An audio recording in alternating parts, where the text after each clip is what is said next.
And there's intimacy on the radio, and there's naturalness on the radio that can never be replicated on TV. The marvelous resurgence of radio as a political force in this country. News-related radio programming is evolving.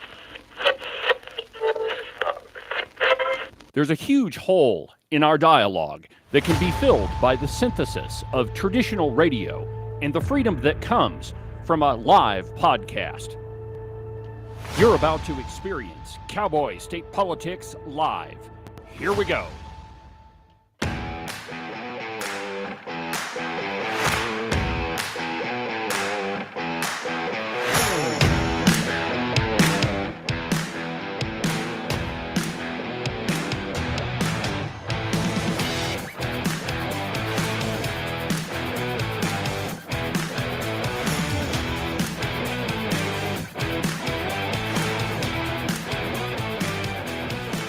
Good morning, my friends, and welcome to another incredible installment from very high above all the puerile and insipid forms of Wyoming mainstream media. This is Cowboy State Politics. I, of course, am your illustrious host, David Iverson, firmly ensconced behind the silver Cowboy State Politics microphone and broadcasting to you from the base of the Bighorns at the Cowboy State Politics studio in Sheridan, Wyoming. Good morning, my friends, and welcome back to the program. Happy Wednesday. As you can tell, I did have an eye appointment yesterday, and apparently I have to wear glasses now. I'll tell you how that works out, but I can tell you I'm seeing a heck of a lot better, seeing things more clearly. I know, Redcoats, you thought that you had experienced the extent of everything that is going to come from Cowboy State Politics, but you haven't. And today, this episode is going to be a perfect example of that. I've got a big program planned for you. At the top of the second hour, we're going to be joined by Andy Roth. Andy is the president of the State Freedom Caucus Network. So he is the DC overlord, or whatever the Redcoats would like you to believe about the Freedom Caucus. Well, we're going to ask him a whole bunch of questions. What exactly is the State Freedom Caucus? Do you pay all of the people who vote right $30,000? Are you sending minute-by-minute messages on what to vote and how to act and what to say? Is that you, Andy? I mean, I've heard, I have seen the messages on my phone. I've been, not really, because they don't exist. Well, anyway, he's going to join the program, and we're going to get the lowdown on all things State Freedom Caucus Network. There's also a couple of national issues that we're going to talk to him about. One thing that we're going to cover on the program is the SAVE Act. That one is a hot button issue in Washington, D.C., and I know it's one that a lot of Wyoming conservatives are very interested in. Weird that you should probably be able to prove who you are in order to vote. But you see, the Democrats don't want that because, well, they want everybody to be able to vote, and so that will usher in for them an unparalleled majority. A majority that can never be canceled. And anytime you hear any of them say the words, our democracy, it doesn't mean what you think it means. What they really mean is the democracy that they are trying to create, because they know that democracy is nothing more than mob rule. It's why our founders set up a republic and not one of those things. Thomas Jefferson once said that if there's one thing that history tells us, it's that what bad government is. All of them were keenly aware of what happened in Greece, that all democracies end in a totalitarian dictatorship, but theirs did too, because it's mob rule. And that's why we don't have one of those systems. So anyway, there's a lot going on there. We'll ask Andy Roth about it. First, we're going to deal with some state issues, and then we'll get to some of the national stuff, which I'm sure he's going to love to talk to us about that. Also on the program, and if you're looking at the board back here, I've got a couple of campaign announcements that we're going to run today. And I think that at least one of them was probably, well, maybe both of them were probably expected. But anyway, we've got a couple of campaign announcements we'll get to at the bottom of the hour. And so it's going to be a busy show. And thank you for watching. Thank you for listening. One little piece of one program note that I've been meaning to tell you about. If you've signed up for the newsletter and you haven't got one, well, it's because my email system bounces your email out. And so what I would suggest you do is, go set up a Gmail account or something like that. I noticed a couple of people signed up this morning, and that's exactly what they did. But a lot of email providers, they'll bounce emails because, let's be honest, there's a lot of spam going on. So anyway, if you are having trouble and you're not receiving one of the issues of the Outrider, that's the official newsletter of Cowboy State Politics, go ahead and shoot me a note. The address is david@cowboystatepolitics.com, or you can use the contact form that's on the website. Either one of those will work. Let's hear, what else? The Open Range Record, it is going great guns. Thank you for checking out all the stuff we've got offered there. There's a really cool article, well, there's a couple of them, up on the website right now, top of the page. It would appear that the Wyoming Business Council has been caught red-handed. You see, they have one of their subsidiaries. With these groups, it's so hard to get the right language. But anyway, one of the subcontractors that is paid with money by the Wyoming Business Council, it's called Startup Wyoming. They and this other group called Silicon Coolwire, I think that's how you pronounce it.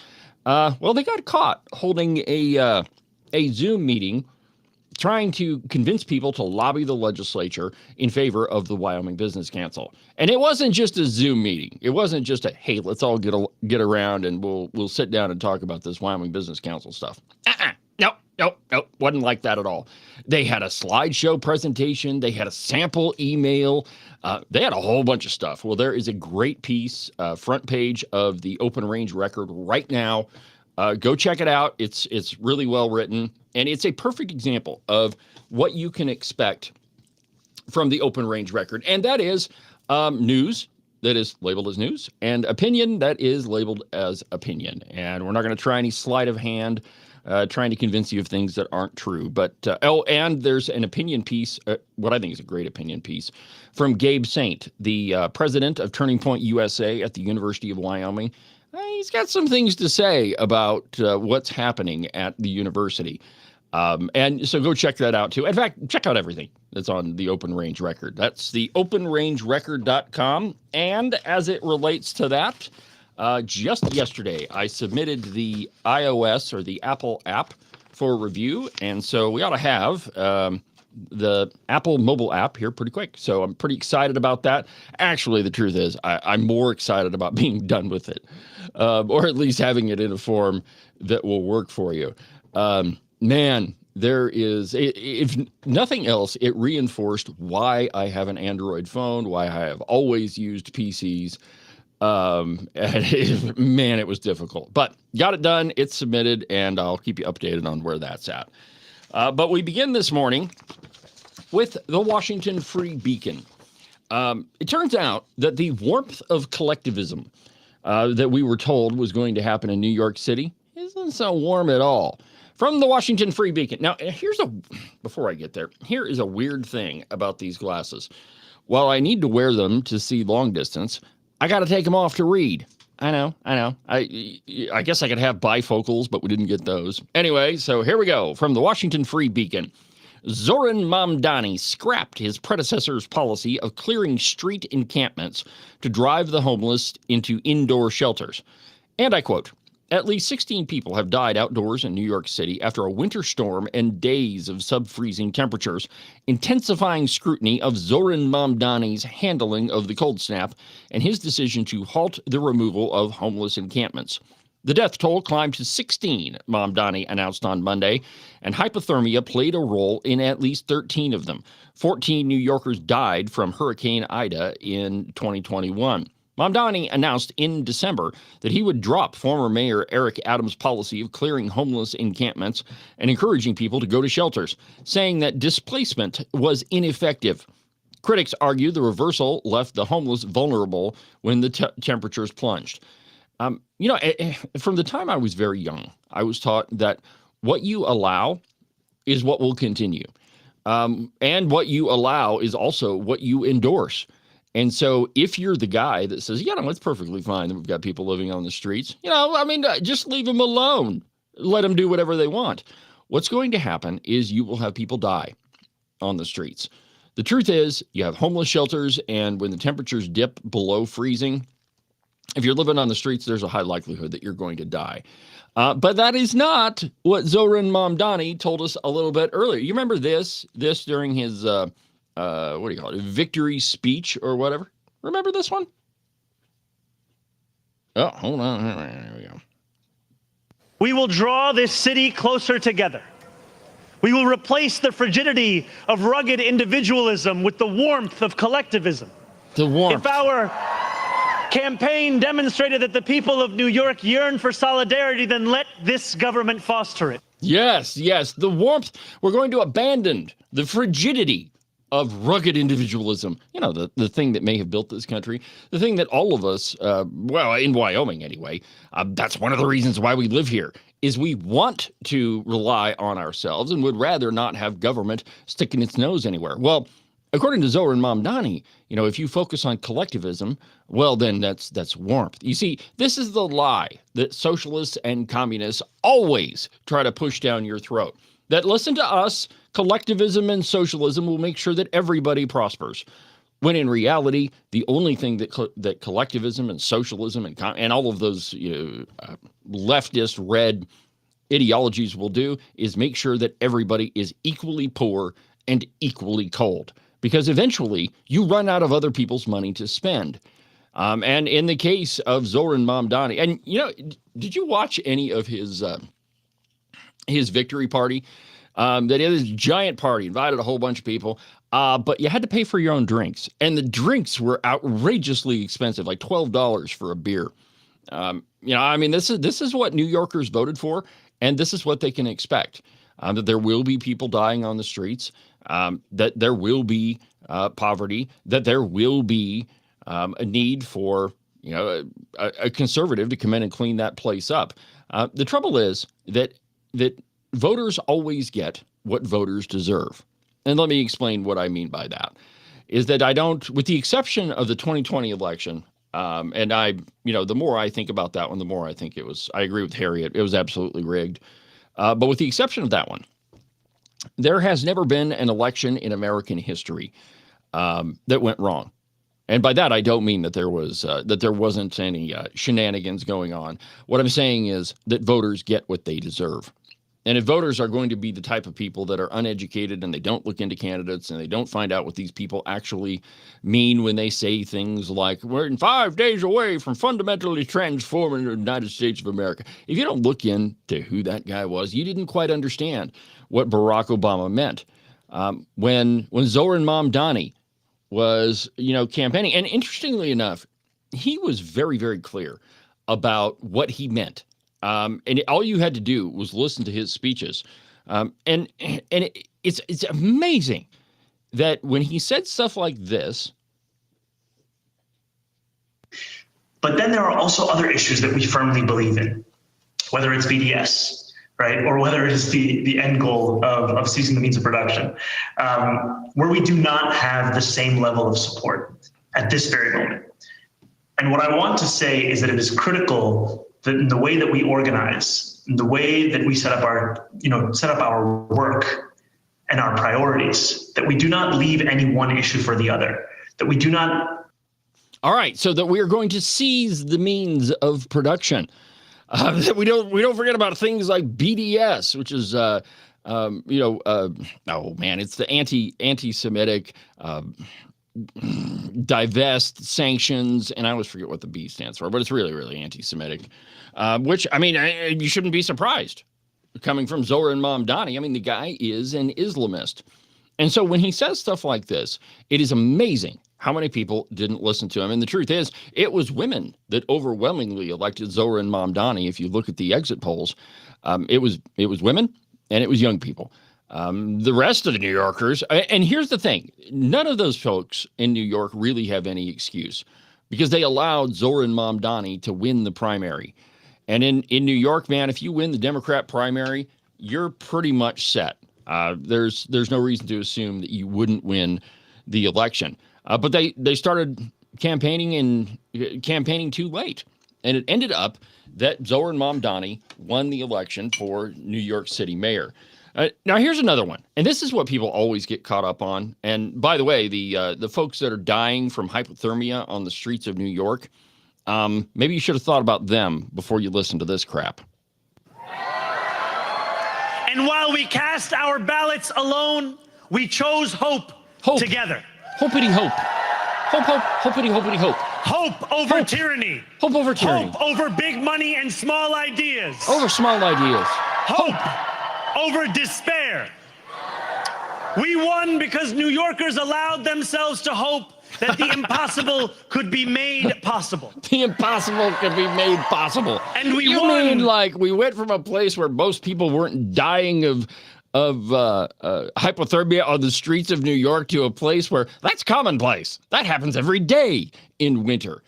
And the truth is that most people, hold on just a second, the studio dog wants to go out. Go out, dog's out. Okay, maybe not. All right, anyway, one of the joys of being at home in the studio. Anyway, and this is Maisie, by the way, the studio dog. She gets all fired up when we start talking communism and socialism. Unfortunately, all she can do is bite politicians. But anyway, my point is that voters always get what they deserve in every case. And if you're the group of voters that doesn't research who your candidate is, then you absolutely deserve what you get. Now, that's not to say that Wyoming is immune. There are a whole bunch of Republicans in the House and the Senate that they claim to be Republicans. They claim to be conservatives. But when it comes down to it, they're nothing but big government liberals. There we go. They show up on your doorstep, and and again, as Paul Harvey said, repetition is effective. Repetition is effective. Repetition is very effective. So let me repeat this one more time.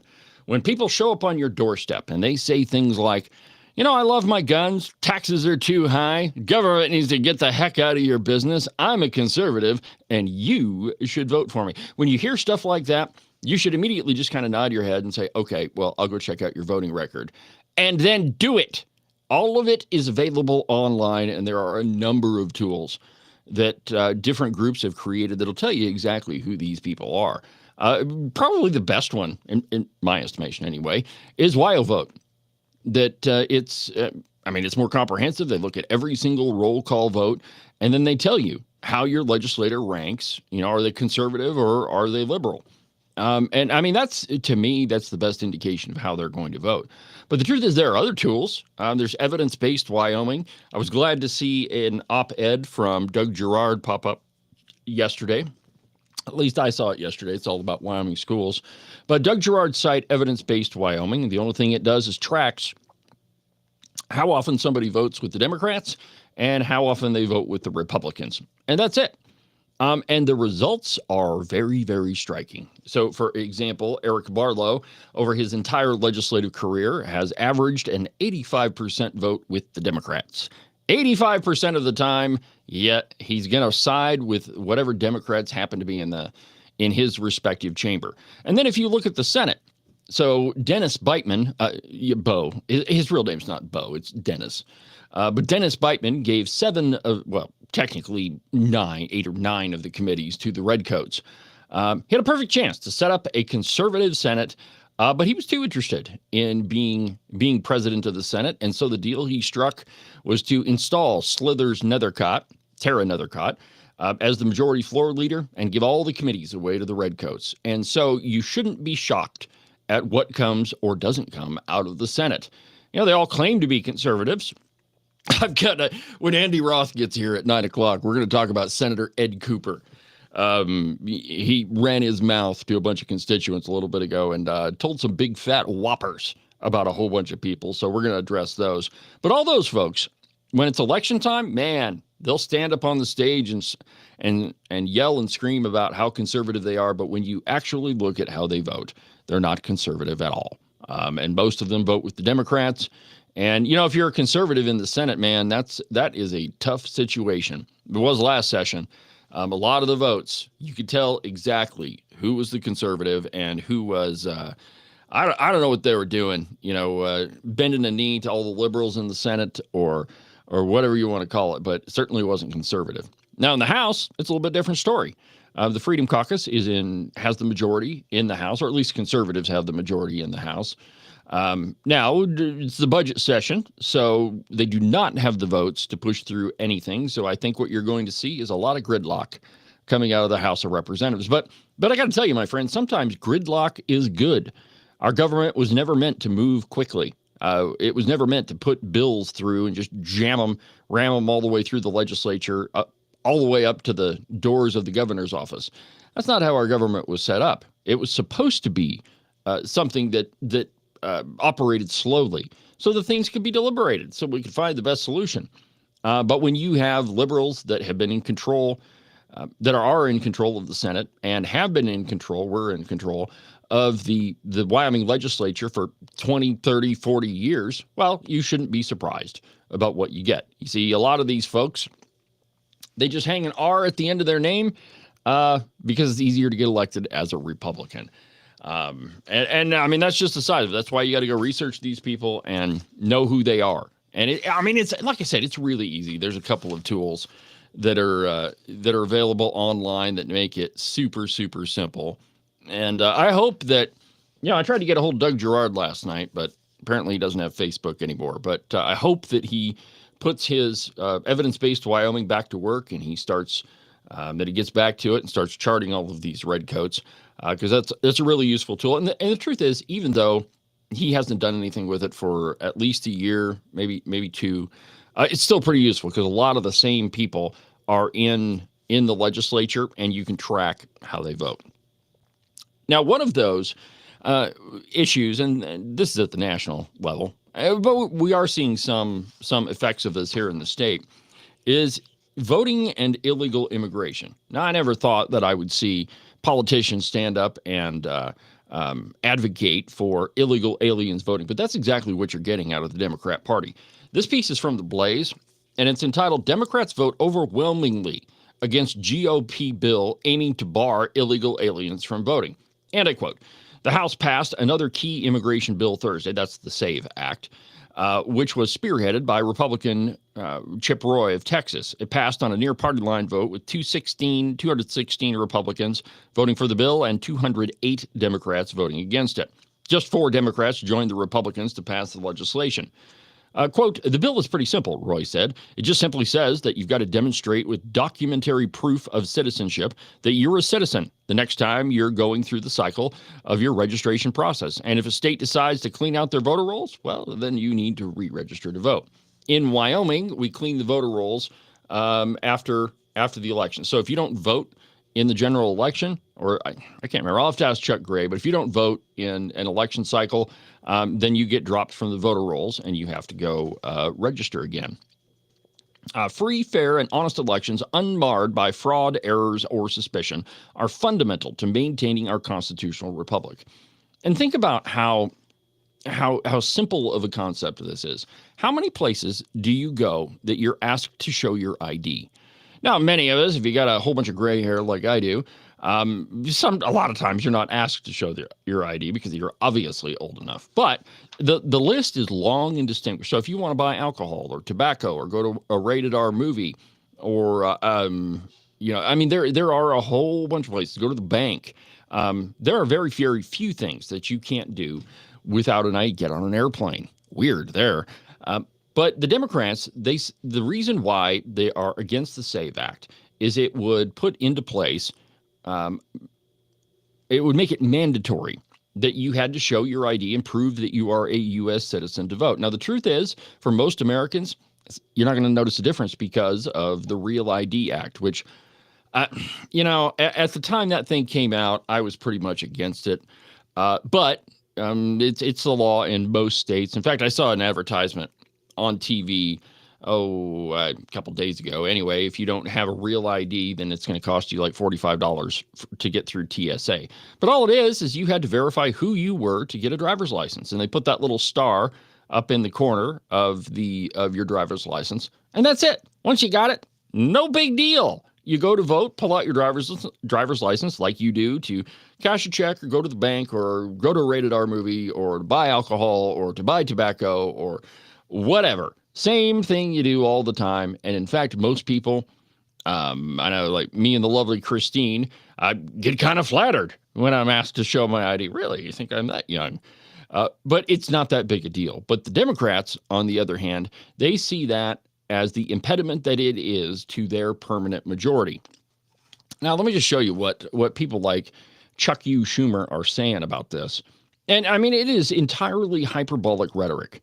But just listen to this. Let me get to it here. Show prep. It's been a while since I've had to do this on my own, so I'm getting back in the swing of things. Oh, I should tell you, too, that Agent 29 is on his way to the middle swamp. So he's not going to be with us for a while. Well, I mean, he'll be with us in the legislature, but not manning the controls of this program.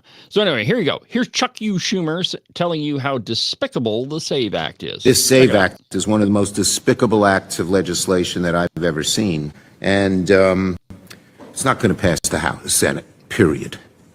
Period. We will not let it pass. It needs 60 votes, and I'm going to work to get every single Democrat to oppose it. It's despicable. You know what it says? It says Donald Trump and his minions don't really believe in democracy. No, that's They not want to what it limit says. people's right to vote. And they make it so difficult to Well, show actually, voter Trump does ID, say and they that. claim, oh, there's lots of fraud. When we ask them to show where the fraud is, they don't show it. Because their goal is not to eliminate fraud or even mistake. Their goal is to limit people's right to vote. Well, that's not true. Actually, what it is an impediment to a democracy, so that you can't register scores, millions upon millions of illegal and undocumented people to vote. And there have been, and I don't understand how you can say that, well, there's no proof of fraud. Just about in every state, there's been a case of illegal aliens trying to vote. People voting more than once. I mean, and so there absolutely is evidence of it. And the only thing the Democrats can say, well, it's trying to limit people's right to vote. No, it isn't. It's just asking you to prove who you are and pull out a driver's license, which how insulting can you possibly be to say that, oh, there's women and minorities. They can't get a driver's license. You're restricting your right to vote. How insulting could you possibly be? Well, there again, they're Democrats, and so I guess the answer to that is pretty darned insulting. All right, let's go ahead and take a break, and when we come back, we'll have a little message from Mr. Tom Kelly and Representative Mark Jennings coming right in a minute.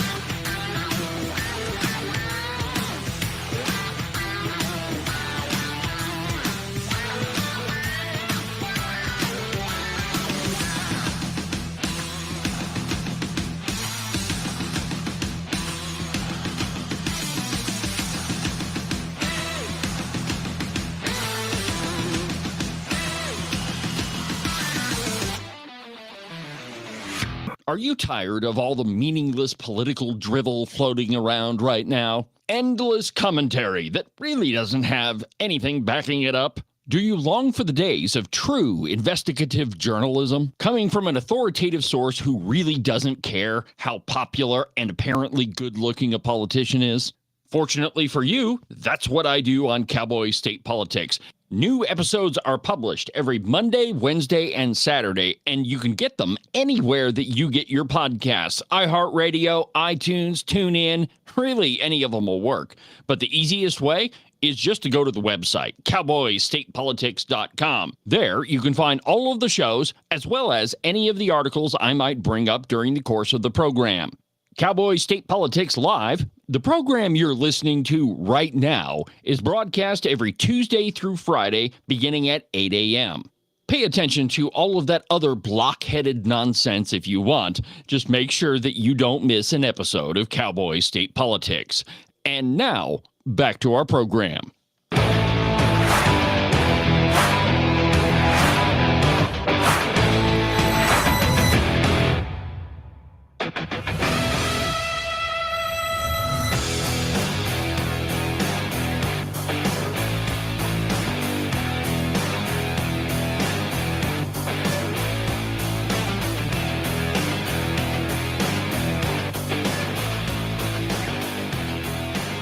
Welcome back to the program. It's Cowboy State Politics Live on a Wednesday. I'm your host, David Iverson, doing what I was born to do, my friends, with talent given to me by God himself. Welcome back to the program. I got a big show for you today. In just a few minutes, I've got a couple of campaign announcements, and then at the top of the hour, Mr. Andy Roth, the president of the State Freedom Caucus Network, is going to join me. I'm going to ask him if he is the DC overlord, the one that all the liberals talk about. So we're going to do that at the top of the hour. But first, a couple of days ago, I had the opportunity to sit down with Representative Tom Kelly and former Representative Mark Jennings. And as you might imagine, it's campaign season. And, well, campaign season really started a couple months ago. But Tom Kelly decided to sit down with Cowboy State Politics, and do his campaign announcement. So here we go. Tom Kelly and Mark Jennings. I'm joined in the studio by Representative Tom Kelly and former Representative Mark Jennings. Gentlemen, welcome to the program. Thanks for having us, David. Thank you, David. It's good to be here. It's good to see you and hear Ken. Well, that's usually what I say. So, as I understand it, we've been talking about a couple of campaign announcements. What are you thinking, Tom? Well, I know my name has been popping up around the state for superintendent. I ran 4 years ago, and I need to address that. Yes, I am going to run for state superintendent of public instruction again. And I thought about this for a while, and I had no intention of running when Megan Degenfelder, if she was going to run as incumbent. I had no intention of doing that whatsoever. But this was not brought up by me. I've gotten phone calls from around the state. Some higher ups, some people in high positions said, we think you'd be a formidable candidate for this. In 2022, I thought I was the best candidate then and most qualified, but I think I'm more well prepared now. Having worked on the recalibration committee, the education committee, having been in the legislature, gotten to know people in the Department of Education. So I think this is the right step for me going forward. So if District 30 is upset, we've got some ideas, and some people might be cheering that I'm not running again for District 30, but others might be excited about that. So what say you, Mark Jennings? Well, you and I have talked about this for a long ways back. I was very supportive of you doing that the last go around, and like I will be this time too. I think you are the candidate for that job, and obviously that leaves a hole in 30. I thought maybe I was done with my first 5 elections, but I do know of several things that I'm interested in working on again. And so I think I will run again for that. Well, you know, Mark, I've voted for you in the past. I'll vote for you again, and I can't think of anybody else better for District 30 other than me. Than the Well, you're man at least taller, right? than the man who held the position for years, who I voted for many times for that. So good luck, my friend. I think so. I think it will be good for the citizens of Wyoming, and that's ultimately who we're doing this for. That has a lot to do with it, but I would say ultimately I'm doing this because I brought my children here to raise them. Yeah. And I still have kids in the education system. And I really am looking forward to being a superintendent who's focused on being superintendent, as I know that's not always been the case. So if anyone's wondering, no, I have absolutely zero aspirations to ever run for governor. This is, I'm hoping if it goes well, 1, maybe 2 terms.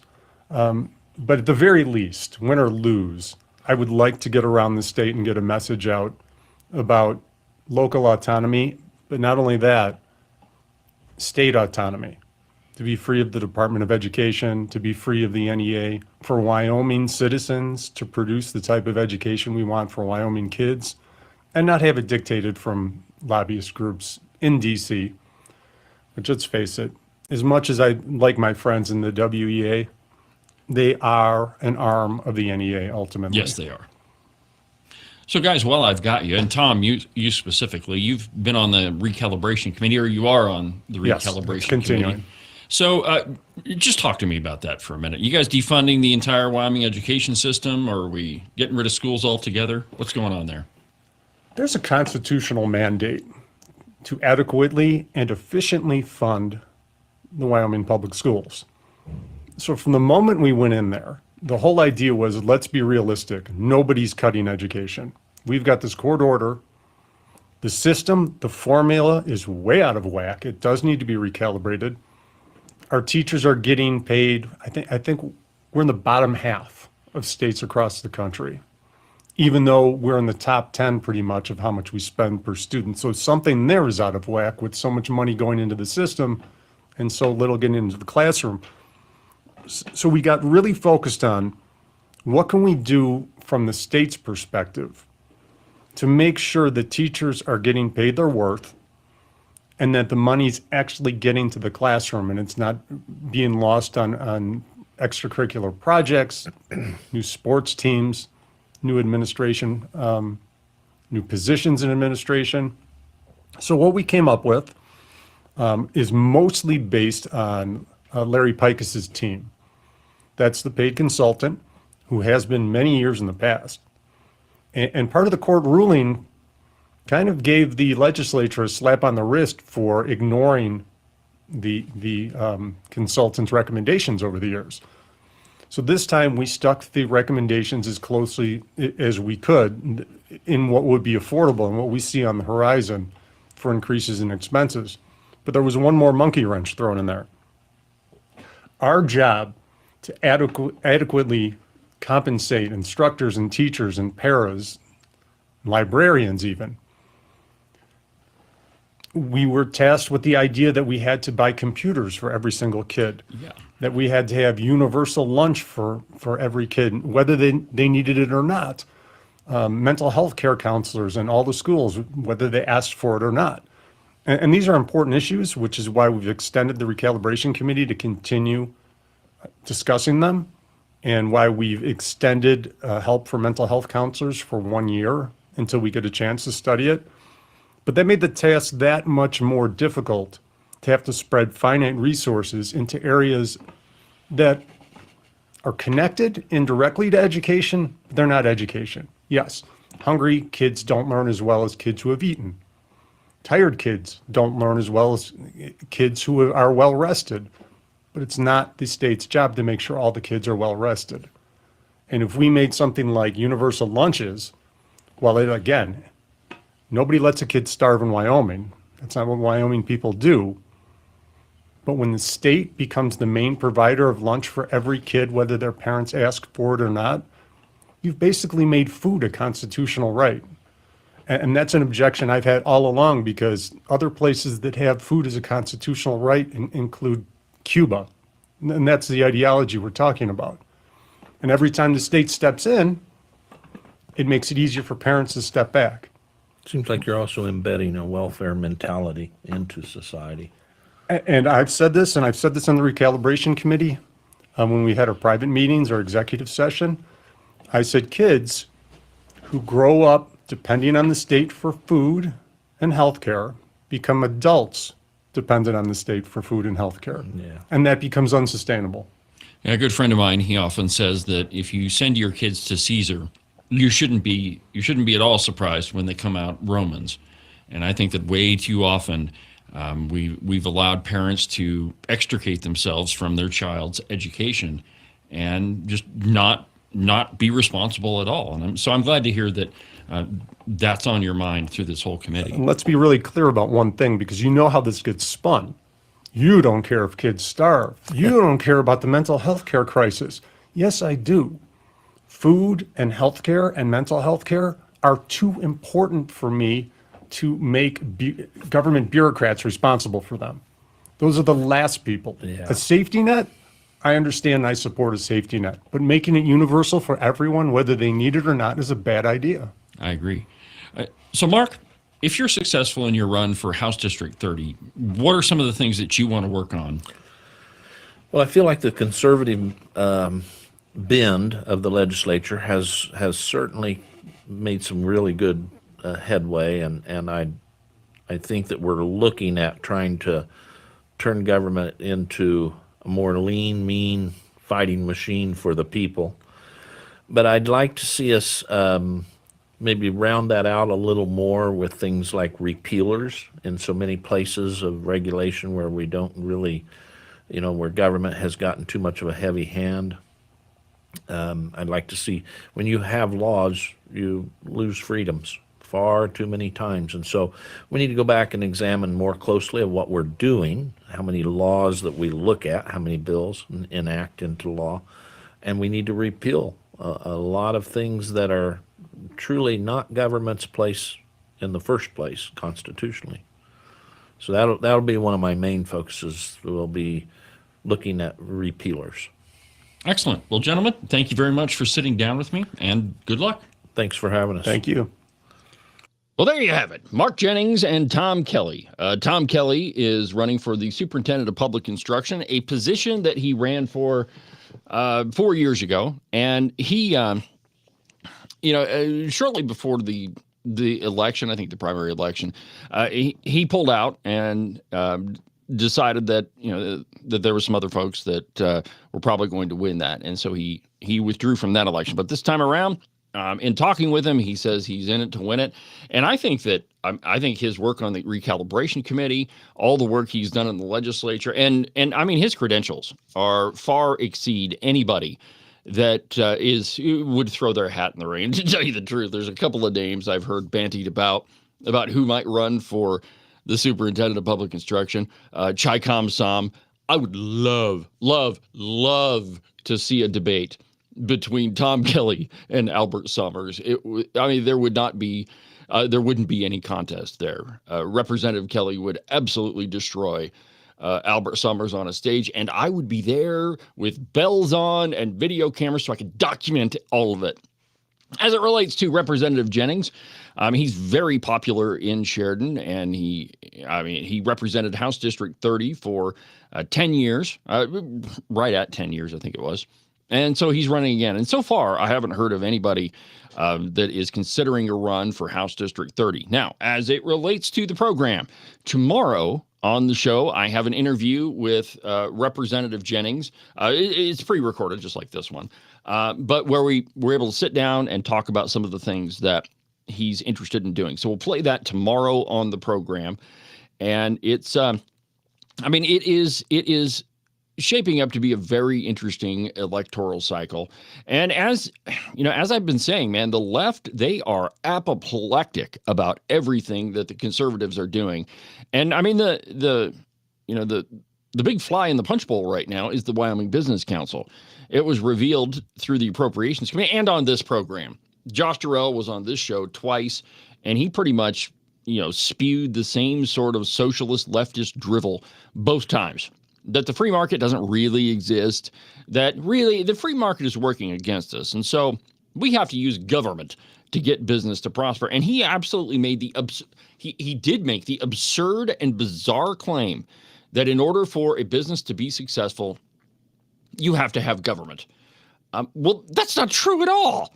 There are a ton of, most businesses that are successful try to keep government at arm's length with the regulations and the taxes.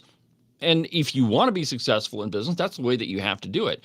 But we have these bozos at the Wyoming Wyoming Business Council that, they view the world entirely backwards, entirely opposite to that. And it's fascinating because not a single person that works for the Business Council, or at least it's on their board, Josh Durrell included, really has any expertise in business. Josh Durrell has a degree in mechanical engineering. Their HR person is a former bartender. Maybe she knew AOC back in the day. I don't know. But it is absolutely not government's place to be engaged in venture capitalism, which is what we've been doing for the last 27 years, picking winners and losers. And there's a couple of op-eds out there that, they don't really pick winners and losers. That's bullcrap. Josh Durrell admitted that in front of the Appropriations Committee. They ran a campaign with their, what was it called, Kickstart Wyoming or something like that, where they said, well, yeah, of course we're running a contest to see who gets funding. And yeah, we do pick the winners. But see, this is entirely backwards of the way that we ought to view government. The government's job is not to be involved in private business. It's not to be involved in your personal life. In fact, government should only handle those things that are enumerated to it in the Constitution and in the Wyoming Constitution and the U.S. Constitution. And when you add all those things up, it's actually a pretty small number. And so anyway, I mean, a lot of these races are going to end up looking just like that. And those are going to be the topics that are going to be discussed. And as far as our education system goes, I mean, the same holds true there, that, government is not supposed to take care of kids from 6 a.m. all the way till evening. Yeah, I know. There's a judge that said we had to provide them free lunch and school counselors and buy everybody a computer. But all of those things are in addition to what the school ought to be doing. Those are the jobs of parents. If you're a parent, your job is to get your kids up in the morning, feed them breakfast, take care of them, put clothes on them. And even I would say that it is not the government's job to educate your kids. That's your job. It just so happens we've set up a system of state-funded schools. And okay, but there's a way to do it right and there's a way to do it wrong. And right now, I mean, our students come out of Wyoming schools and it's obvious. They've only received a mediocre education. And anybody who tells you the opposite, like these fools at the WEA, Grady Hutcherson, we have a phenomenal K-12 education system. No, you don't. Half the kids that come out of your schools can't read. I was at my eye appointment yesterday. I was talking with the secretary behind the desk. And she says, well, I hear you have a podcast. And I gave her a business card. And I'm like, yeah, it's the only conservative show in the state. 35 on the top 100 podcasts in the entire country, according to, what is it called? FeedSpot. Yeah, they rank podcasts. They're just like they're the Nielsen ratings of podcasts. Anyway, so we got to talking about education. And I'm like, look, we spend $21,700 is what it was last year on each student. And half of them can't read when they come out of school. And you wonder why we have a hard time keeping employees. Well, we've been told that everything comes to them on a plate and that they don't really have to work for any of it. It's absolutely bizarre. It's absolutely wrong. So anyway, I'm glad that Tom Kelly is running for superintendent of public instruction, and I am ecstatic at the possibility of having Mark Jennings back in the House of Representatives. And it's the more conservatives we get in the legislature, it's absolutely a good thing. And I don't see any problem with him getting elected in House District 30. Like everybody I talk to loves Mark Jennings in House District 30. All right, so let's see. We got about 10 minutes before the top of the hour. So let's see here. Where do we want to go? You know what? Let's go here. This is a piece in justthenews.com. It's a little bit longer, but I think I give you the gist of it in about 10 minutes. And then we'll talk to Andy Roth after the break. But this one is entitled Power Grid Watchdog Warns That Over-Reliance on Wind and Solar Will Make Winter Blackouts Very Likely. And I quote, the North American Grid Watchdog Thursday published its annual long-term reliability assessment, and the analysis offers a sharp warning about the growing threat of blackouts across much of the United States in the coming years. Quote, the overall resource adequacy outlook for the North American BPS is worsening. In the 2025 LTRA, or the Long-Term Reliability Assessment, it found that 13 of 23 assessment areas face resource adequacy challenges. Man, this is a lot of government speak. Over the next 10 years. During January's Winter Storm Fern, many parts of the U.S. grid neared the point where demand exceeded supply. And if the grid continues to shut down fossil fuel generation and tries to meet demand with intermittent wind and solar, according to the NERC, more Americans will face blackouts when demands are high. And it was not that long ago that Elon Musk said that just the Teslas that were on order, like right now, like just the ones that haven't been built, but they've been ordered, that we don't have enough power generation to be able to power those Teslas. Now, think about that. Those cars aren't even off the assembly line yet, and we already know that we don't have enough juice to charge them. That should tell you everything you need to know. This country runs on coal. It always has, and it probably always will, because it's a reliable, it's a cheap form of energy. And any of these people that say that, oh, we have to rely on solar and wind and all that crap. Well, first of all, you're dramatically increasing the price of energy for the people that can, well, for everybody, but it dramatically affects those people who have fewer resources the most. Because, I mean, you've got to have a warm house. And if your electricity rates are going through the roof, well, then you don't have enough money to buy food. I mean, it's pretty easy. But a lot of these radical leftists, and there's a bunch of them in the Wyoming legislature, that they're totally in favor of wind. Oh, and by the way, do not forget about the interview that I did with Megan Degenfelder, where we talked about all her votes on the slip board in favor of wind. And it was fascinating to me because she went on and on about the Pronghorn Project. Well, the truth is that's not the only one. She's voted for a lot of wind projects. And so, I mean, 3 other people on there too. Chuck is about the only one that has thrown up any red flags. Chuck Gray has thrown up any red flags to this wind and solar. The rest of them, hey man, if you got a windmill, go ahead and put it up. Or at least that's what their voting record says. All right, so we're going to go ahead and take our next break. It's a little bit early, but I don't want to be in the middle of a break when we're joined by Andy Roth. So we'll go ahead, get a quick profit timeout, and then we'll be back.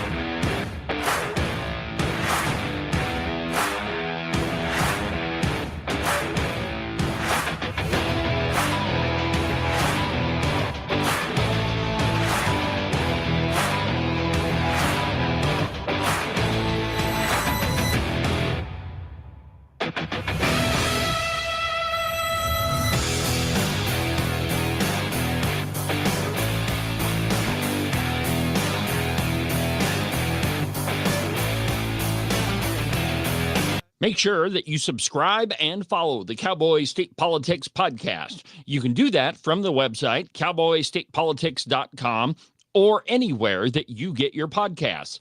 That way, you'll make sure that you won't miss a single episode of Cowboy State Politics. Hunting season. Right about now, you're off with all of your pals, stalking the big gigantic elk or buck mule deer that you've been thinking about all summer long. And your lovely wife is at home, probably enjoying her time without you. But soon, my friend, all of that is going to come to a screeching little thing. I'm joined in the studio by Representative Tom Kelly, as all of your hunting crap is with you right now. Now, if you'd like the marital bliss to continue, I suggest you make a call to Marcos and Jesse at Morton Buildings. Their phone number is 307-674-2532. They can build you a garage or a barn or any other type of metal structure for you to store all of your toys in so that your wife can continue parking inside the garage. And you can avoid sleeping on the couch for the next month or 2. Call Morton Buildings. Their phone number is 307-674-2532. Get them to build you a metal building before it's too late.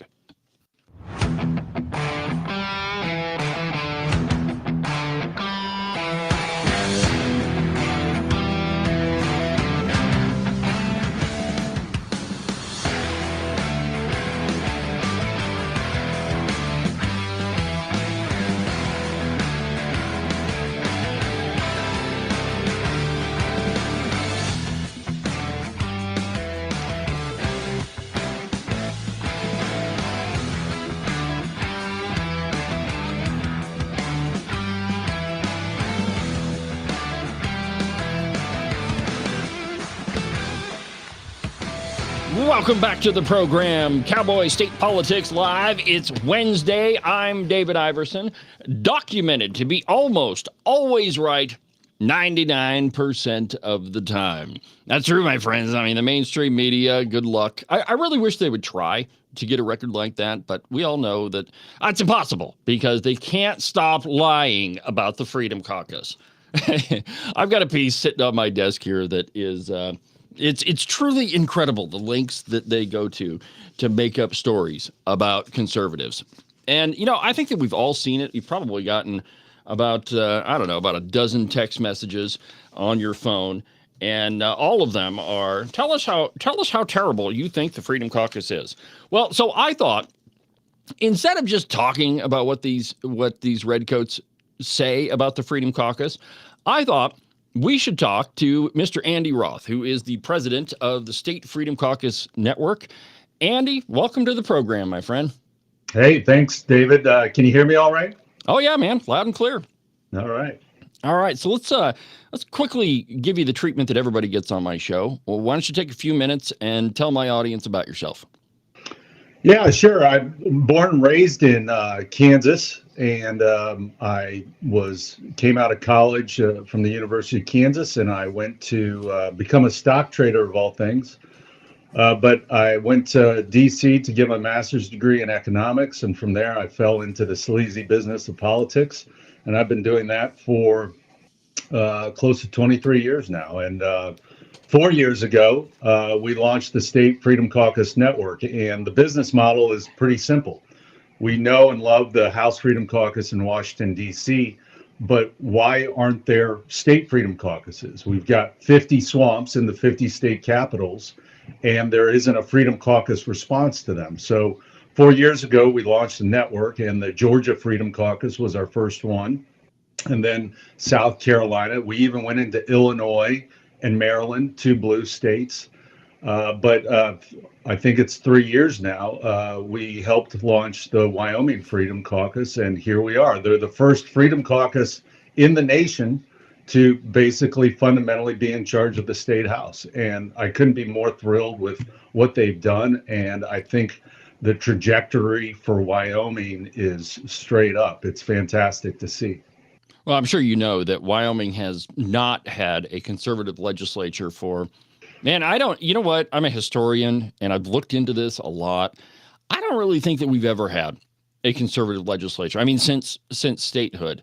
And you can tell with the response from a lot of the liberals in the state, man, they're mad at you guys. I mean, it is absolutely incredible. So I guess the first question everybody is dying to know is, are you really the DC overlord that sends minute by minute text messages telling people how to vote? No, and think of it this way. There are gun groups in Wyoming that support and oppose bills. There are life groups that support and oppose bills. Local government associations that support and oppose bills. We do the same thing. And what we do, though, is that we work with conservative lawmakers who believe in conservative ideas, and we just help them be better, help them be more effective. And let me back up a little bit, because I think it's important to understand the overall situation. Most people spend their attention on DC. You know, when they turn on their TV or open up their phone, the first thing they get hit with is what's going on with Trump, or what's going on with the war in Ukraine, or inflation and all that. The state capitals get very little attention. And that's exactly how the swamp likes it. They like operating in the dark. And so some very, very bad things are happening. We've got 7,500 state lawmakers in 50 state capitals spending our tax dollars, and there's very little attention on it. Now, think about this setup. The swamp, whether it's the governor, the bureaucrats, the lobbyists, or the leadership in the various state capitals, they have tons of resources. They have staffers, advisors, lawyers, press teams. They have all of these things, and they're all swimming in the same direction.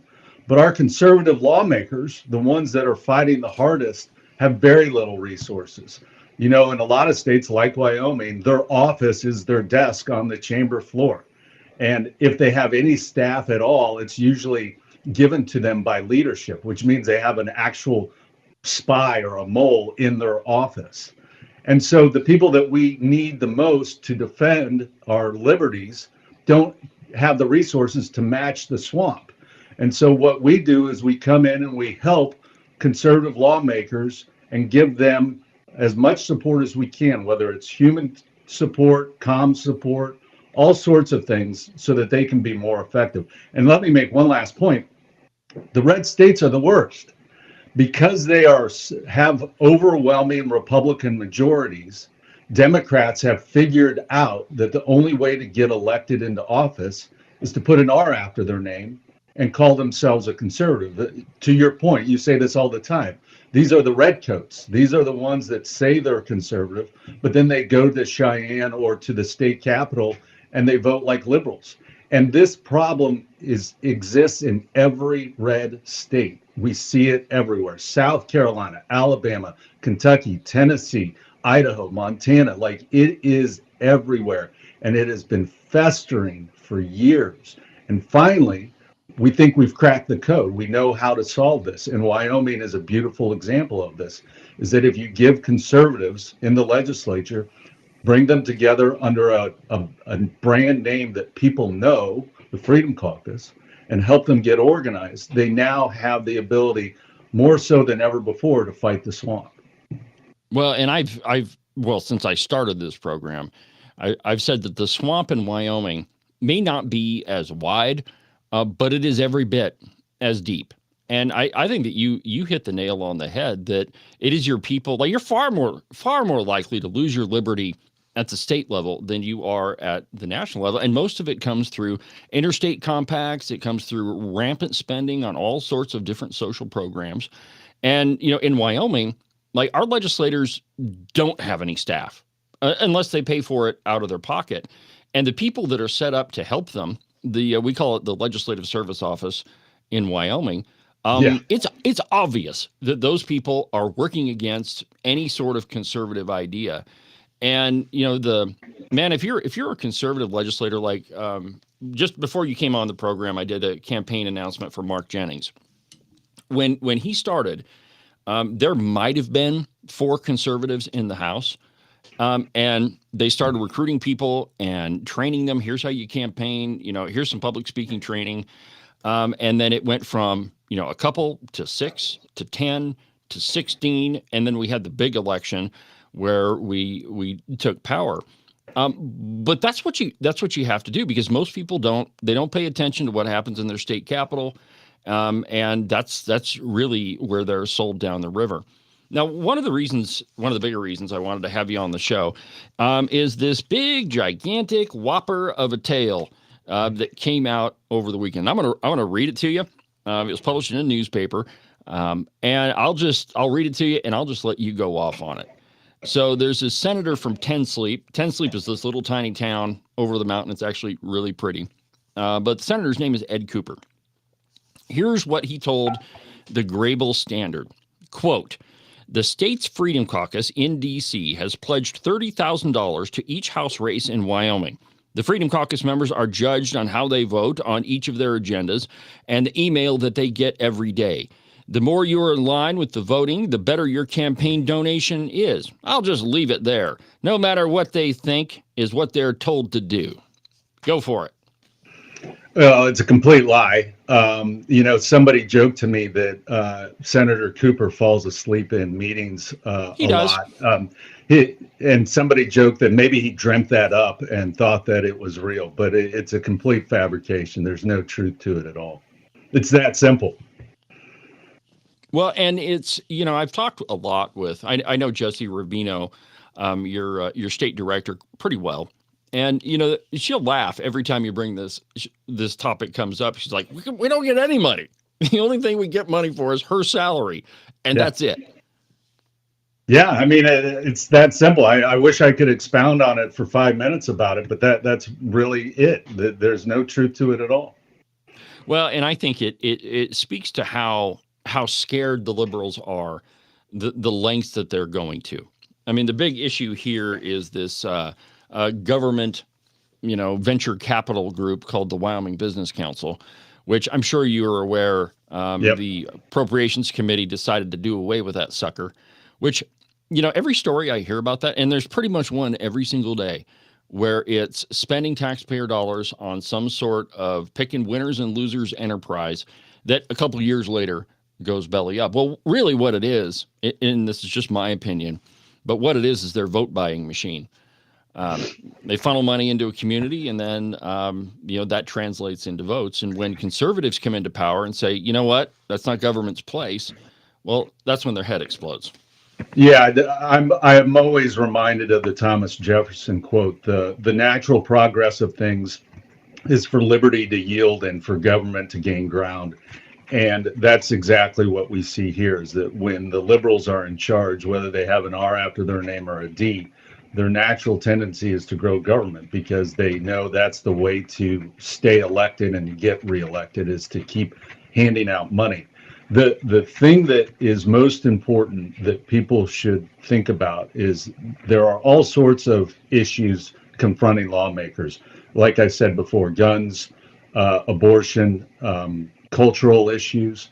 But at the end of the day, it's the budget that you have to keep your eye on, because the swamp needs to move money in order to pay off their special interests that support them. And the Wyoming Business Council is a perfect example of that. This is just a slush fund where bureaucrats get to take money, tax dollars, and hand it out to whoever they prefer to be the best. And that means that somebody's going to lose. And that's just simply not a core function of government. So let's get rid of it. And that's what the Wyoming Freedom Caucus is advocating for. And the thing I like about, well, I like all of your legislators, the guys and gals that are in the Wyoming Freedom Caucus, but they are just constitutional conservatives.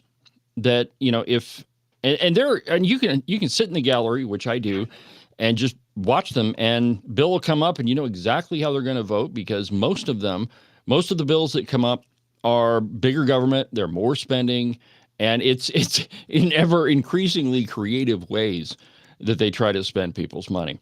All right, so last question for you, Andy. I know you're a much busier guy than I am. So why don't you tell me how the Freedom Caucus in Wyoming got hooked up with your group? I mean, you know, where the way it's characterized in the media is you guys just control everything. But tell me the process about how that worked.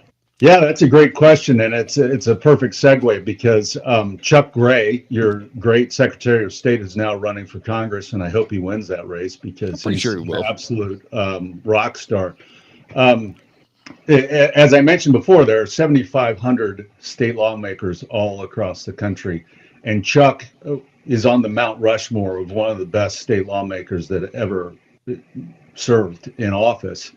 And so I've known him for longer than the Wyoming Freedom Caucus has been around, and he came and talked to me. I talked to John Baer, Rachel Rodriguez Williams, and others, and we just started having conversations. And they had a Wyoming Freedom Caucus, but they didn't have the support and the resources they needed in order to effectively fight. So we came along and said, you guys are conservatives, we're conservatives, let's work together. And that's exactly what we did at the beginning of 2022. Well, and it's not, I mean, there's all sorts of groups that are kind of like I mean, there's ALEC, and there's, you know, the Chinese linked State Legislative Leadership Foundation. I mean, there's a whole litany of different groups that different legislators are a part of. But I think that the reason why you see the liberals' heads popping off is you guys are conservatives and the rest of them are not. Yeah, and there's something important to be said here, which is what we're trying to do is just match the swamp's resources and intensity, and have that be a conservative version. And so, yes, there are some outside groups out there, but they're not on the inside with the lawmakers. And so to be an effective Freedom Caucus, you need to have lawmakers come together, be organized, strategize, just like the swamp does. And then you need the outside groups to help rally behind you. You know, if you're going to go charge up a hill, you need to look back behind you and make sure that, you know, the rest of the troops are coming up to defend you when you go do battle. And that's exactly what we're trying to do, is provide that inside-outside game where all conservatives come together and fight against the swamp collectively.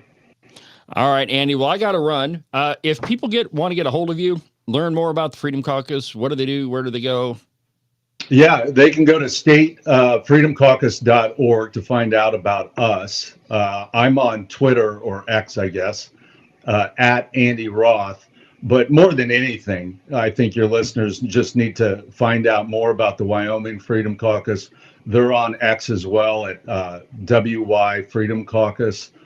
Follow them, find out who your state rep is. If they're in the Freedom Caucus, give them a high five. If they're not, ask them why, and see what they have to say. But definitely, for all the listeners, just help the Wyoming Freedom Caucus. And let me make one last point, because this is important. Wyoming is arguably the most conservative state in the union, just by voters. Yeah.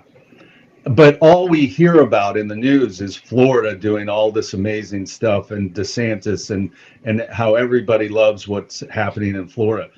Wyoming should be right there, should be right up there, if not at the top. And I firmly believe that the only way that's going to happen is with the Wyoming Freedom Caucus continuing to do what they're doing, expanding their numbers, helping folks like Chuck Gray get elected to Congress. That is the key for Wyoming to be the shining city on the hill that everybody can look to and admire. And I think that's going to happen. It's just going to take some time, but we're already a long ways towards that goal. All right, Andy, appreciate your time, my friend. You're welcome back on the show anytime you like. That was Andy Roth with the State Freedom Caucus Network. He's the president. And, it's the lies that are being told about the Wyoming Freedom Caucus just amaze me. That what Ed Cooper told the Grable Standard, it's not just his opinion. It's verging on slander. And had the Grable Standard not put what he said in quotations, it would be libel. Because it's the left in Wyoming will stop at nothing to defame the Wyoming Freedom Caucus. The number one culprit, before Ed Cooper, was Senator Ogden Driscoll. Every chance he gets, there's something nasty that he puts on Facebook. And the reason for it is, his way of thinking, the liberal way of thinking, the liberal policies, the Wyoming Business Council, all of the coffee cans that all of these legislators have set up, they're in peril because there are responsible people. And I know all of them in the House of Representatives. They're responsible people that are there to do the work of Wyoming. And and the reason why the Wyoming media goes after them is they're in bed too. That every year there's a bill to say, maybe we ought to do something about this public notice business. Maybe we ought to curtail this group over here that's been funneling money towards the media for a really long time. And all you have to do, go to the media page and look up who pays the bills there. And you'll find out that they indeed are making a heck of a lot of money off of government. And so the reason why they're opposed to small government-minded people is they see their gravy train as being imperiled. Now, the rest of the legislators, the reason why they're so, adamantly opposed to the Freedom Caucus is they know that their voting record, the way that they operate themselves, the legislation that they get passed, the votes that they make buried in a budget bill in a footnote on page 27 is going to be exposed. That's why they're angry. Because they know that their electoral prospects are probably coming to an end. And it is the number one enemy of liberalism is the truth. All you have to do is play what these people say, and you can get it in their own words, and then just let everybody know about it. So as it relates to Senator Ed Cooper, probably tomorrow, maybe Friday on the program, haven't quite decided yet, I'm going to expose in your words what you said. Keep your eyes peeled to the open range record and make sure you don't miss a single minute of the Cowboy State Politics Live this week. I've got a couple of shows lined up that are really great. This one too with Andy Roth. Come on now. If you want to know about something, talk to the horse, talk to the main guy, and that's what we just did. But he firmly said that what Senator Cooper told the Grable Standard is a bunch of bull crap, and Senator Cooper is a liar. I don't have any problem saying that. And by the way, Ed Cooper, if you want to come on this program, you're more than welcome to. Now, I heard yesterday that he's writing an op-ed to say that, he can't really verify the source of this, where he got this information. But, everybody knows that it's true. Why don't you come on this program, Ed Cooper? We'll talk about it. And you can tell me exactly who you heard it from, and we'll talk about everything that you've been saying about the Freedom Caucus. And it's not just that I like most of those people, and I do. It's like I am an advocate for the truth. That's the number one reason why I started this show, is I was ticked off at the Pravda on the Platte, the Casper Star Tribune, because what I was reading was just a flat-out lie. And a lot of the media, they do the exact same thing. And it's even so much as their opinion articles that they've wrapped up to look like news. I mean, you can go through the Cowboy, and the vast majority of pieces that even have the phrase, Wyoming Freedom Caucus will be very negative. If you're a conservative, good luck getting any sort of truthful reporting about what you do. And let me give you another great example, different from the Cowboy. The papers in Sheridan, last two legislative sessions, or any legislative session, every week you'll see something with a liberal legislator, an interview or an op-ed or something, and it's every week, over and over and over. Do you know how many times they've asked Ken Pendergraft to weigh in? Goose egg, 0. And so the Wyoming media, the liberals in the legislature, they're all on the same team. And the reason their heads are exploding and their dogs and their pets' heads are falling off is someone is finally shining a light on what they're doing. And, as a Wyoming voter, you should be very happy, and don't pay any attention to what the Freedom Caucus is, what the media is saying about the Freedom Caucus. All right, so we're going to go ahead and take another break. And when we come back, we'll continue with the program. Back in a minute.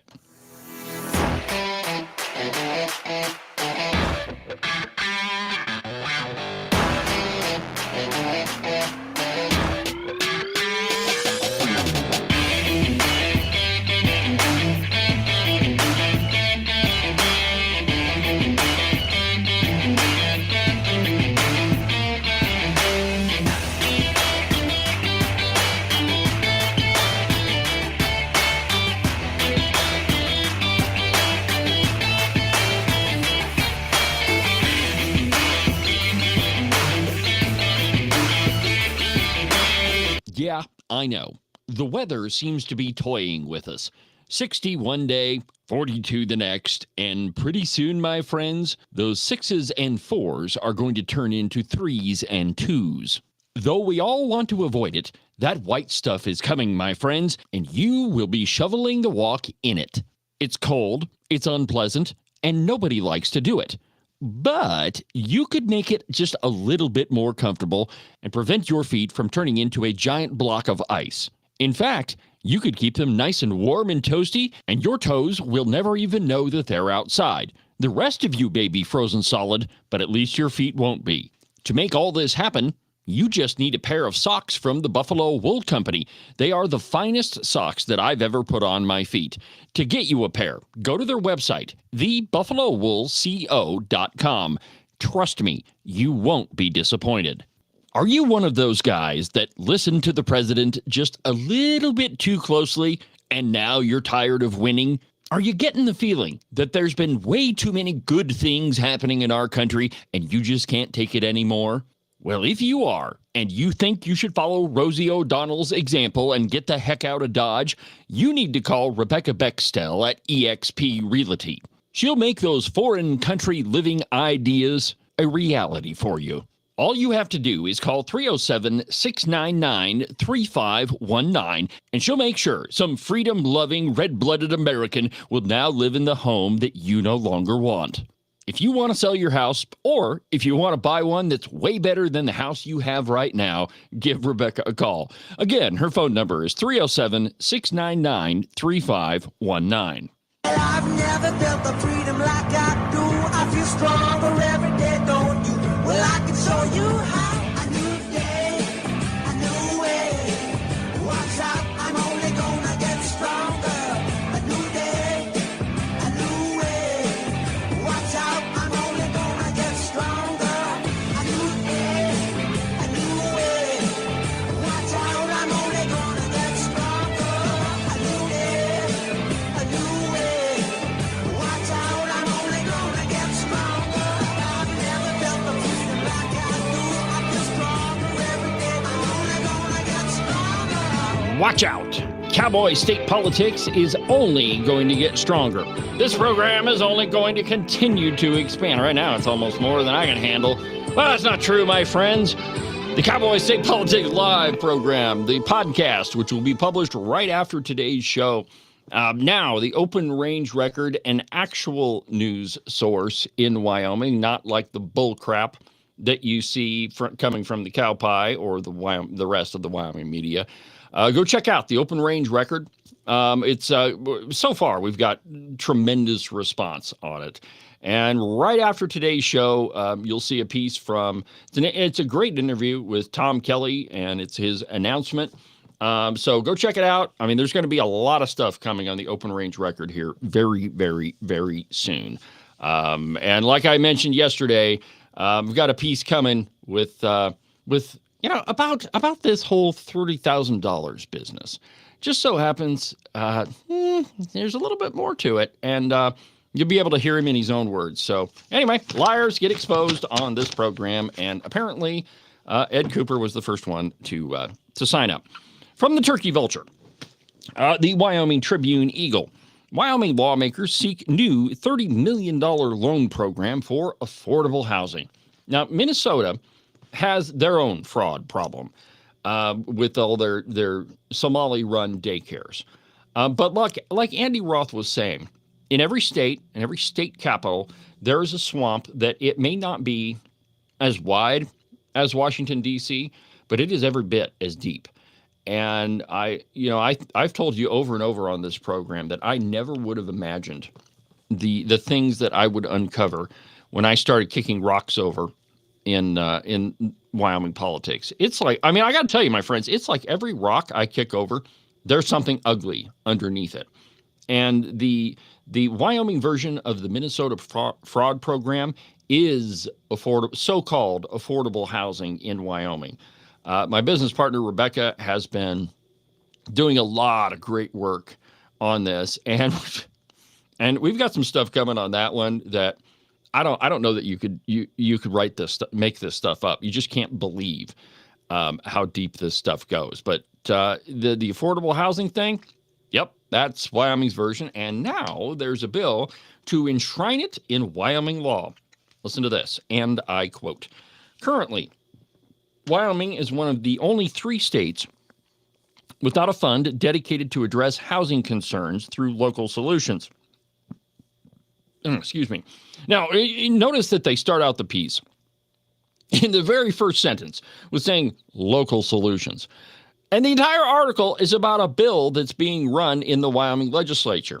How is that local? Explain to me how a bill coming through the legislature is at all local, and how a government-backed loan is in any way a free market solution. Well, it's not, because these people don't believe in that. Let's continue.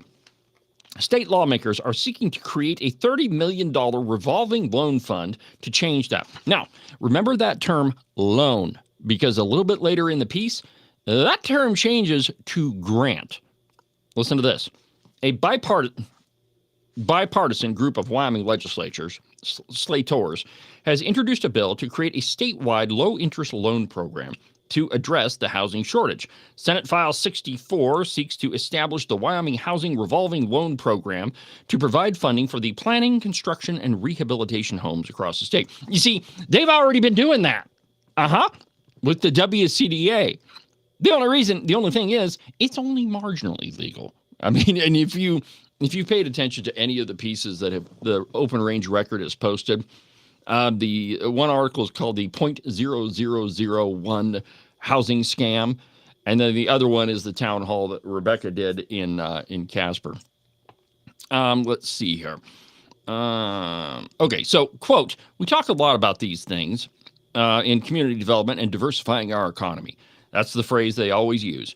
"If we're going to do these things, we have to have the workforce." The bill's primary sponsor, Senator Evie Brennan of Cheyenne, wrote in a press release, quote, "In order to have that workforce, we have to have affordable housing," in quotation marks. "We cannot keep our children here or attract new families if we don't have housing infrastructure. Attainable housing is needed for our communities and states to thrive." If passed into law, the bill would authorize $30 million to transfer on July 1 from the Strategic Investments and Projects Account, or SIPA, to a newly created Wyoming Housing Revolving Loan Account. should SIPA be repealed before that date, if the conservatives are successful, the funds would instead be drawn from the Legislative Stabilization Reserve account, often referred to as the Rainy Day Fund.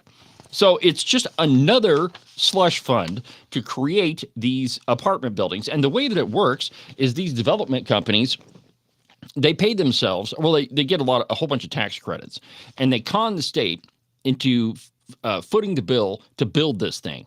And then the community gets a 0.0001 interest. So, that's all that they own of the building. And the developer gets the rest of it. And so the developer gets paid to put up the building, to design it, and to operate the building. And the community gets screwed on it. Let's see here. Now, remember what I said, that it is the word switch from loan to grant. And let me just find it here because I found it earlier on. Here we go. You're going to love this one.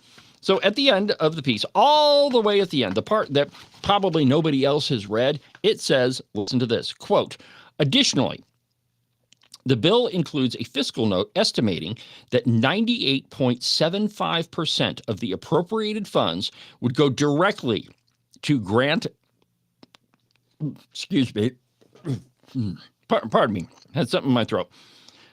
So additionally, the bill includes a fiscal note estimating that 98.75% of the appropriated funds would go directly to grant and aid payments for housing projects. 98.75% of that money is going to go to grants. Now, that's very different than page 1 of the article, which says, and I quote, let's see here, a bipartisan group of senators introduced a bill to create a statewide low-interest loan program. How could it be a loan program if the Legislative Service Office is saying that 98.75% of the money is going to go to grants? You see, the media can't even tell you the truth about a piece of legislation that's being run in the legislature. I mean, it's only the difference between 2 pages. On the front of it, it says loan. The back of it says grant. And take a wild guess which one of those is actually probably going to happen. It's not going to be the loan program. It's going to end up being the grant program, which is the whole purpose behind this thing, is to enrich private investors. And all it is, it's like Andy Roth said, they have to move the money around, and this is creating another way to do that with $30 million of your money. And you don't have to take my word for it. Pull up the Turkey Vulture, the Wyoming Tribune Eagle, and read it for yourself. It is just absolutely infuriating, the lengths that these people will go to get their hands on your money. And make no mistake, that is what it's all about. And if you listen to any of those committee meetings about this affordable housing, the one where Rebecca testified, I mean, the guy, Christian Pritchett, he ran the committee through how this whole thing works. And I mean, you got to be a mathematician to figure out how this whole spider web thing actually works. Now, I have no doubt that it's probably technically legal, but it sure smells to high heaven. I mean, just absolutely, absolutely infuriating. Well, now there's another piece in the Turkey Vulture, and this one is entitled, Wyoming's Current System for Selecting Its Judges Must Be Protected. Now, it's an op-ed piece from a guy named Frank Pratt. I actually know him. He owns some property in Buffalo. I used to rent a house from him. Nice guy, but he's horribly misguided.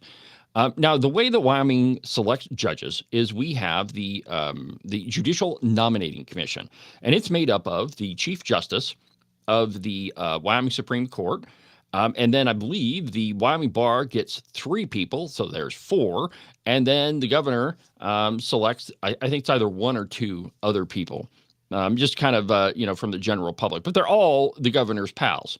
And so what happens is the folks that the governor has okayed to be on this Judicial Nominating Committee, they come up with 3 judges for the governor to choose from. So not only does he appoint the people on the board, or some of them, they come up with choices to give to him, and then he picks from the 3 choices. And so the governor always gets the person that they want, which is why we have an extraordinarily liberal Supreme Court. And one of the, and I don't remember the other 2 names. This is a district judge position, and one of the names that they selected was Clark Stith. Drag show Clark Stith, former legislator from Rock Springs, Clark Stith, the guy that donated to a drag show, the guy that he's the lawyer that's suing the Wyoming Freedom Caucus. I mean, he is a dyed-in-the-wool liberal. Now, I wonder how his name ended up on that list, and I wonder which one of those people the governor will select. Now, here's what Frank Pratt says. A lot of bills are being considered in the legislature this session. However, one flying under the radar may have the greatest impact on Wyoming and will cause everlasting harm. I love the hyperbolic terms in these op-eds, to the state if enacted. The current manner of how judges are selected in Wyoming must be protected. Why do some people believe there's a need to change the selection process? Well, for one group, it's an easy answer. We didn't get it our way. Playing the playground bully, this legislative caucus, again with the Freedom Caucus hyperbole, is attempting to change the directives of the Constitution to avoid being seen as self-serving whiners. Okay, so it goes on and on. Now, let me take you back to an interview I did with former Chief Justice Kate Fox, and I asked her in that interview, and you go back and listen to it. I asked her in the interview if there were politics that were involved in this whole selection process, and obviously they are. As Alan Simpson once said, in Wyoming, everything is politics, except for politics. That's personal. There's politics surrounding everything, and if you don't think the governor tells the Judicial Nominating Commission which people he'd like to see, you're out of your mind. I mean, those people serve at the pleasure of the governor, and so they're going to give him selections that he wants, and then he gets to pick. It's no wonder why Bridget Hill, our hapless and absolutely incompetent attorney general, was picked for the Supreme Court. How do you think that happened? He was repaying political favors. That's what Governor Mark Gordon always does. The last big one was Ed Buchanan, who was the Secretary of State, and then he got appointed to a judicial judgeship.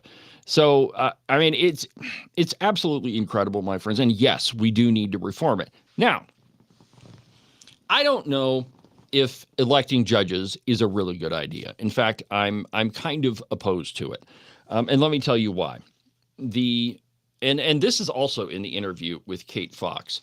But the last Supreme Court election in Wisconsin turned out to be one of the most expensive elections that state had seen in a really long time.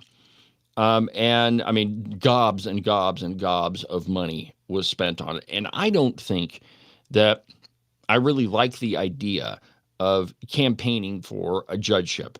I mean, because in my mind, our court system, our legal system, ought to be as free as possible from politics. I mean, and that's one of the things that guarantees that everybody is equal before the law. That if something happens to you, it doesn't matter if you're a super, super rich guy or if you're a poor guy like me, that you can get justice in our system. And I think when you inject politics into it, that is running for office, I think that changes it. Now, I realize that there's only a couple of ways that you could do this. You could either select them or elect them, and I don't like either one of those.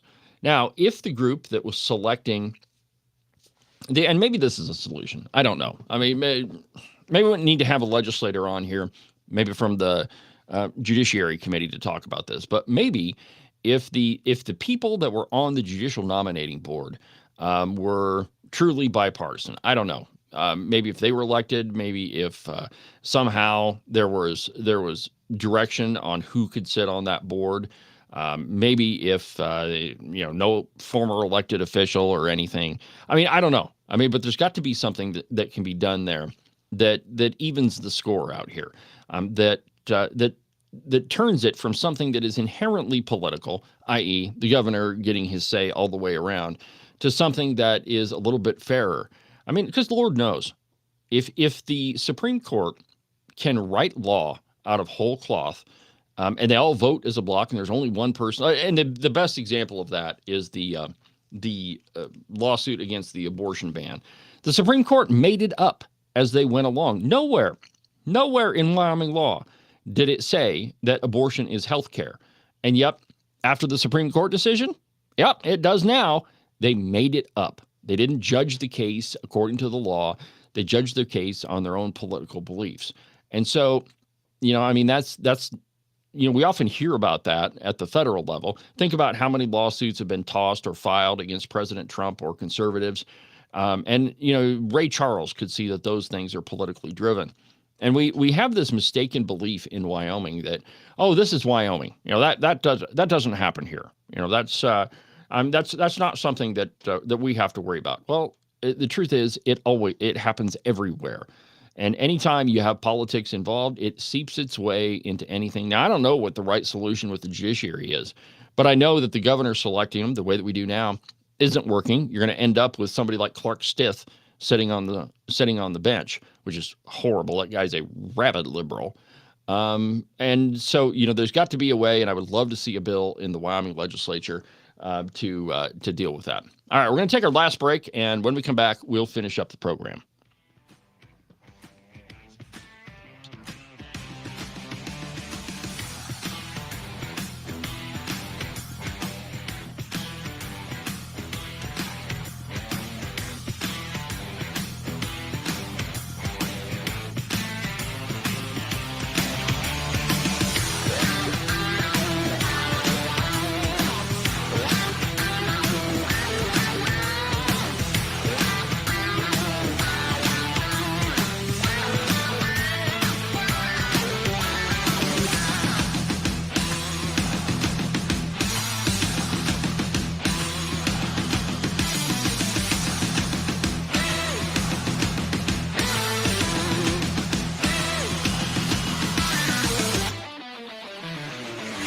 Are you tired of all the meaningless political drivel floating around right now? Endless commentary that really doesn't have anything backing it up? Do you long for the days of true investigative journalism coming from an authoritative source who really doesn't care how popular and apparently good-looking a politician is?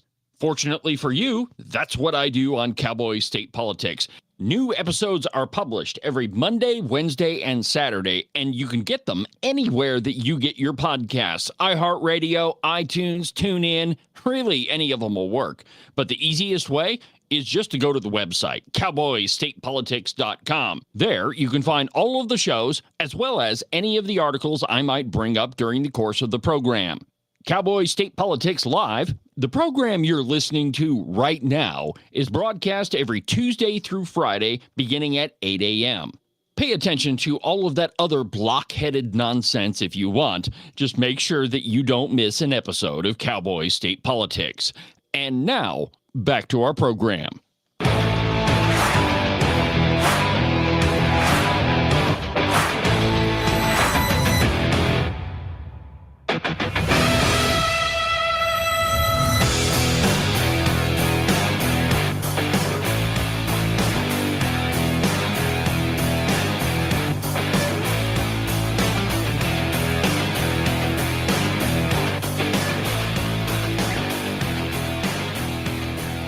Be happy you live here, my friends, and not in France. And let me just say for the record, France sucks for a lot of reasons, but here is just another one. French judges issue legal summons for French Israel activists accused of genocide. So in Wyoming, America is the only place that you have a First Amendment. Just about every other country, all right, yeah, so that maybe they pay lip service to allowing people to say what they think. But really, the truth is, it is only America that has the freedom of speech, our right to say anything we want without fear of government reprisal. Now, it's true, there are some limitations. We covered some of that a little bit ago about Mr. Senator Ed Cooper, that you can't say things about people that aren't true. And you certainly don't want to print them in a newspaper. Fortunately for the newspaper, they put it in quotation marks because they knew it was bull crap. They rightfully printed what he said. But as far as, other than those few restrictions in this country, you can say whatever you want. Listen to this. This is from the Jerusalem Post, and I quote, French judges have issued a legal summons for 2 French-Israeli activists, accusing them of complicity in genocide, and that part is in quotation marks, and incitement to genocide after they were involved in protests against the transfer of humanitarian aid into Gaza. One of the activists was identified as Neely Kupfer Nouri, a French-Israeli lawyer and the founder of the charity Israel is Forever, which states its mission as the, quote, mobilization of French-speaking Zionist force. The other is Rachel Tuitu, the spokesperson for the organization Salve 9, which campaigns against sending humanitarian aid into the Gaza Strip. The summons was first issued on August of 2025 by the Crimes Against Humanity Division of the Paris Judicial Court, following a complaint filed in November of 24 by the French Jewish Union for Peace, together with Urgence Palestine and the Nidal Association. The complaint was later joined by a whole bunch of other people. All right, so the only thing these folks are doing is saying that we shouldn't be sending aid into Gaza. Now, notice what the charges are: complicity in genocide and incitement to genocide. So the problem is that the charge itself proceeds from a false assumption that there actually is genocide going on in Gaza. Now, I've covered this before on the program, but I have to tell you, my friends, it doesn't fit the definition. Genocide is the systematic elimination of an entire people based on their nationality or their race or something like that. It's systematic. So we've had a few of these in the world of history. Nazi Germany is the one that everybody remembers, but the cases in Rwanda, and there's several others. But Gaza, that's a war. So you had a group of people that declared themselves an independent nation, and they started lobbing thousands of rockets into their neighbor. Now, what would happen if Mexico decided to launch 1,200 rockets into the U.S.? What do you think we would do? Well, we would probably flatten wherever those rockets came from. And Israel didn't really do that. The response wasn't immediate, but they did say, we're going to war. When one allegedly sovereign country attacks another sovereign country, that is called a war. Now, can you have genocide in war? Absolutely. That's what happened during the Holocaust. That World War II was going on, and Hitler was at the same time killing Jews. But the two do not. Let me say it one more time. The two do not equate to one another.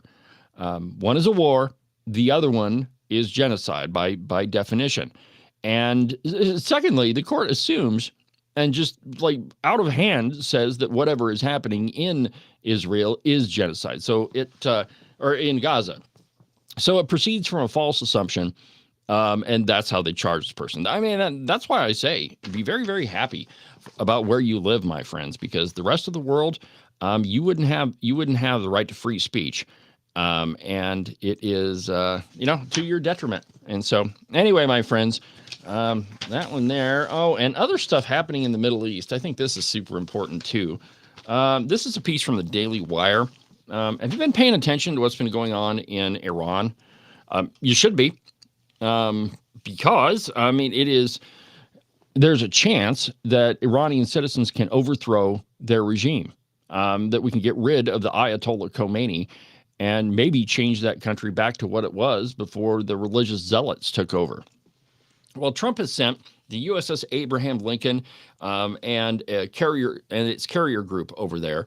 And so, but the Daily Wire is saying that Trump is sending way more than just that armada to the Middle East. And let's just go through this. And I quote, President Donald Trump is sending what he calls an armada to the Middle East. And after the Islamic Republic of Iran ignored his repeated warnings to halt the killing of protesters and executions of prisoners, the USS Abraham Lincoln Carrier Strike Group, which left the South China Sea earlier this month, is now believed to be near Iran in the U.S. Central Command area of responsibility. Its arrival brings about 5,700 additional service members to the region. The nuclear-powered aircraft carrier and its 3 Arleigh Burke-class destroyer escorts are part of the 10 U.S. warships believed to be in the region. A U.S. Navy guided missile destroyer, the USS Delbert Black, docked Friday at the Red Sea port in Israel in a rare port call. The vessel is also an Arleigh Burke-class destroyer designed to counter threats in the air, land, and sea, and underwater. It is equipped with an Aegis combat system, which can defend against aircraft, missiles, and surface threats, and it's capable of launching long-range Tomahawk cruise missiles. So there's a lot of firepower right outside of Iran. More than 30 Tomahawks were used in the U.S. strike on the Israeli nuclear sites in June of 2025. Others in the region include guided missile destroyers, the USS McFall and the USS Mitchell, as well as a littoral combat ships, the USS Canberra and the USS Santa Barbara and the USS Tulsa. Trump said Wednesday that a massive armada of American ships was headed towards Iran and that it was prepared to take action if Iran didn't come to the table to negotiate a nuclear deal. Quote, a massive armada is heading to Iran. It's moving quickly with great power, enthusiasm, and purpose. It's a larger fleet headed by the aircraft carrier Abraham Lincoln than that sent to Venezuela, Trump posted on Truth Social. Like with Venezuela, it's ready, willing, and able to rapidly fulfill its mission with speed and violence if necessary. And so, and here's more. If that wasn't enough, listen to this. On Friday, CENTCOM highlighted its FA-18E Super Hornet from Strike Fighter Squadron 151, launching from the USS Abraham Lincoln, stating that it was conducting routine flight operations in the Arabian Sea. So, I mean, there is a ton of resources there, and all of it is just waiting for Iran to do something stupid, or to come to the table. The best thing that could happen is the Ayatollah says, I've had enough. I'm going into exile. I'll see you all later. Well, my friends, that pretty much burns up another busy broadcast program on today's show. Had a great show, man. Had some campaign announcements from Tom Kelly and Mark Jennings, and the interview with Andy Roth. Now, if you missed the interview, you can listen to it on the podcast. I'm going to be publishing that shortly after this program. And so for now, my friends, from the base of the Bighorns at the Cowboy State Politics Studio, I'm David Iverson, and this is the one and only Cowboy State Politics. We'll see you tomorrow, my friends.